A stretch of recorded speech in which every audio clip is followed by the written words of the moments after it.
So welcome to the tutorial for the Wild Jokers part 2. So I'll briefly cover the part 1 as well. So the effect is pretty much the same. So we show that we have 4 jokers and then we convert those 4 jokers into 4 aces. So here's the secret. I think it's pretty straightforward, but we have 4 aces and 1 joker. So we have 5 cards, right? So we have 5 cards, and before we start the trick, we'll place the joker in the 4th position from the bottom, right? So when we are holding the cards like this, the joker is going to be at the 4th position, and we will basically hold a break between the last card and the 4th position, the card at the 4th position, which is the joker, and that is all you need for this trick mostly, right?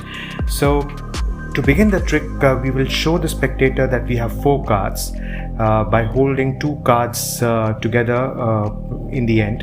So we won't mention that we have 4 cards, right? Because the spectator sees 4 cards, they know that you have 4 cards, right? So no need to explicitly mention that we have 4 cards in our hand. So you don't need that, right? So in this case, we have 4 cards, and once you show the 4 cards, you just take a break between from the 4th card, and you just lift all 4 cards together and show the spectator the top card, right?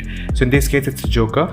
You put it back, hold the pinky break, and just put the first card at the top down on the table. So this is an ace, but if we do it quickly, the spectator won't notice much in that scenario. So we'll just show, here's another joker, here's another joker, right? So when you show the 3rd card, right, the 3rd card, so this is actually a double, right? So remember, this is actually a double.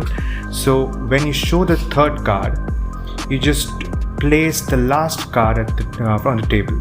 So this again gives an illusion that you have 4 cards and 4 jokers, right? Whereas at this point of time, if you've done this correctly, you will have 2 cards together, and you'll be ready for the switch here. So let me show you once again. So we will show that we have 4 cards, right? So this is a double that you're holding together, right? And you'll hold a pinky just below the last card. Just hold a small pinky break, not too exaggerated one, and then you put the first card on the table. Then show the joker. Okay, sorry, I think it's this card. Yeah, in this case, show the joker, place it on the table, show the joker, and place this card on the table, right? So now 3 cards are on the table, and the spectator thinks that all these 3 are jokers, right? So here's where you tell the spectator that there's a property of the jokers, that they are wild cards, which means that they can be switched for any card you want, right?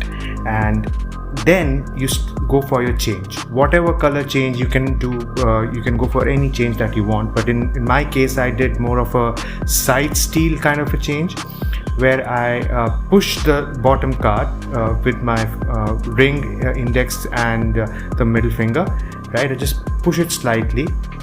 If you can see the view like this, I just push it slightly and hold it right between my pinky finger and the ring finger. That's all, right? Just hold it like this, right? And when I go for a change, I just place it right on the top and square it up. That's all, right? So basically what I do is I just slide the bottom card. So this view is very well hidden from this angle, so your hands are covering this move, right? I lift the card with my index and with my pinky and the ring finger, and I just place it on the top and square it up. That's all. So if you do this correctly, it should look something like this. So I just place it, and there it is, right? Change to the ace of hearts.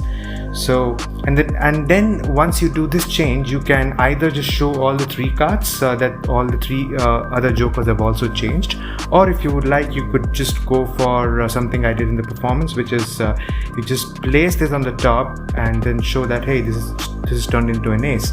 Place this right back at the top and then show that it has turned into a club, and then place the last card, the ace of diamonds, and show that the last joker has turned into the ace of diamonds, right? So this is a good change you can do in the end. So you can just maybe just place this on the top, and while you place it, you just wave your hand over it, so it looks like the card just the illusion is good. The change looks pretty good if you do it correctly.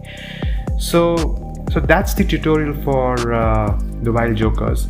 You can also use frustration count actually. That's the one which I used in the part 1 video, where the last card actually, the last card is actually the joker, right? The last card is the joker, and when you place the top card, you just show this card, right?